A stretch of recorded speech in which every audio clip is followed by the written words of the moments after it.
بسم اللہ الرحمن الرحیم۔ اولاد کے ساتھ کھیلنا۔ ماں باپ کا اولاد کے ساتھ محبت کے اظہار کا ایک اور راستہ یہ ہے کہ ان کی عمر کے مطابق کھیلنے اور ان کو مشغول رکھنے کے وسائل مہیا کریں۔ اس کے علاوہ بہتر یہ ہے کہ بعض اوقات بچوں کے ساتھ خود بھی کھیلیں یا بچے کے کھیل کا مثبت جواب دیں، کیونکہ بچے کے کھیل میں والدین کی مشارکت اگرچہ ان کا تھوڑا وقت لیتی ہے لیکن بہت ہی اچھا اثر رکھتی ہے۔ کھیل کے علاوہ یہ چیز بچے کے لیے بہت ہی خوشی اور مسرت بخش ثابت ہوتی ہے، ان کی صلاحیتوں کو بڑھانے اور ان کے پسندیدہ جذبات کا باعث بھی بنے گی۔ کھیل اگر صحیح و سالم ہو سکتا ہے بچے کی فکر کو رشد دے۔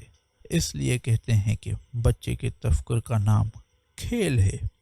پیغمبر اکرم صلی اللہ علیہ وآلہ وسلم اور اہل بیت علیہ السلام نے اس بارے میں بہت زیادہ تاکید و سفارش کی ہے۔ جو اپنی اولاد کے ساتھ کھیلتے تھے یا کم از کم ان کے کھیل پر نظر رکھتے تھے اور بچوں کی تشویق کیا کرتے تھے۔ اس طرح شیخ صدوق اپنی کتاب من لا یحذر الفقی میں پیغمبر اکرم صلی اللہ علیہ وآلہ وسلم سے روایت کرتے ہیں کہ آپ صلی اللہ علیہ وآلہ وسلم نے فرمایا، جس کے پاس بچہ ہو اسے چاہیے کہ اس سے بچوں جیسی رفتار کرے۔